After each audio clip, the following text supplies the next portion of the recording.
For millions of visitors, Venice exists as a beautiful, sinking museum, a city defined by the crowded corridors of San Marco, the steps of the Rialto, and the perception that the local population has been entirely displaced. Walk north, away from the postcard views and the souvenir stands, and you enter Cannaregio. It is the city's largest, most populated, and most firmly grounded sestiere. This map shows how the city is truly divided. While the dense tourist centers cluster to the south, Cannaregio, illuminated here in gold, dominates the northern edge, stretching from the railway station out toward the open lagoon. Long before the cruise ships arrive, this district is already awake. Elderly residents barter in fast Italian over fresh catch at pop-up fish stalls, and local bakeries pull trays of cornetti from century-old ovens. The name Cannaregio likely stems from the marshy Royal Canal that once served as the main artery connecting Venice to the mainland. For centuries, these banks were filled with boatyards, workshops, and the heavy industry of working-class guilds. This district preserved its identity by remaining residential, housing the artisans and trade guilds that have defined the neighborhood's character since development began in the 11th century. In 1516, the Venetian Senate issued a decree forcing the city's entire Jewish population to relocate and live exclusively within a single enclosed area of Cannaregio. They were assigned to an island that had previously housed the city's copper foundries. In the local Venetian dialect, the word for the casting of metal was ghetto, a term that would eventually evolve into the word ghetto. The physical boundaries of this new quarter were strictly enforced. The two bridges connecting the island to the rest of the city were locked at night and patrolled by guards. Any outward-facing quays were bricked over to completely seal the perimeter. This 3D comparison shows the architectural result of that spatial confinement. While standard Venetian homes stood 2 or 3 stories tall, the locked borders of the ghetto forced its residents to build upwards, creating dense 7 to 9-story structures to house the growing population. Confined to this vertical neighborhood, the residents adapted. Different communities, German, Italian, Spanish, and Levantine, built 5 distinct synagogues. Despite the oppression, they maintained a vital center for medicine, international trade, and printing.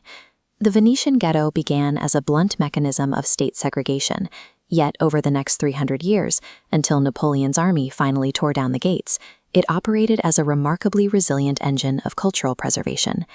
Just a few streets away from the heavy history of the ghetto, Cannaregio reveals a district built on local myth and artistic expansion.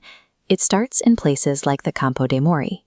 According to neighborhood legend, the 3 stone figures embedded in the walls of the square represent wealthy Moorish merchants who were cursed and turned to stone for cheating their customers. That everyday folklore exists in the shadow of true architectural masterpieces, like the Madonna del Orto. With its striking brick and stone Gothic facade, it remains a quiet, functioning neighborhood parish. It also houses the monumental canvases of the Renaissance master Jacopo Tintoretto, who lived just down the street and is buried inside. Here, world-class art is a fixture of local neighborhood life. Along the district's southern edge, facing the Grand Canal, that neighborhood scale expands into extreme opulence. Patrician residences like the Ca d'Oro feature intricate, asymmetrical stonework designed to project immense wealth to anyone arriving by water. The district's borders even extend out into the open lagoon to the Isola di San Michele. Its strict geometric walled plots serve as the historic resting place for generations of Venetians. This extreme stratification defines Cannaregio. Monumental wealth and sacred masterpieces stand shoulder to shoulder with working-class legends and marginalized communities. As the late afternoon sun stretches the shadows across the Fondamenta della Misericordia, the historical weight of the district gives way to a highly active modern social life. This is the time for the Giro d'Ombre, the traditional Venetian bar crawl that moves slowly from one local bacaro to the next along the water.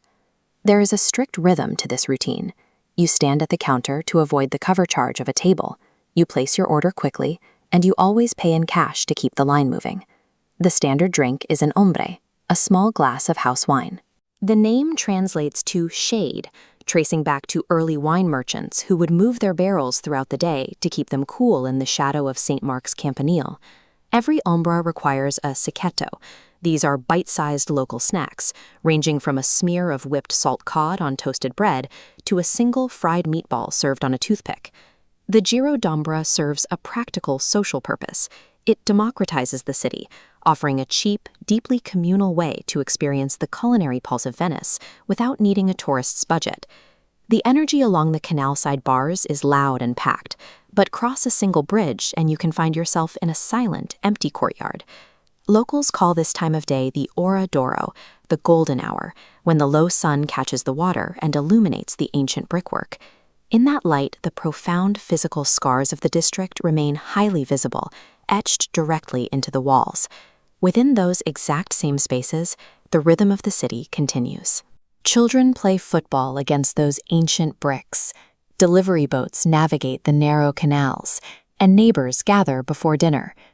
Cannaregio functions as a city that remains uncompromisingly itself, where the immense weight of historical memory and the casual rhythm of modern life share the same water.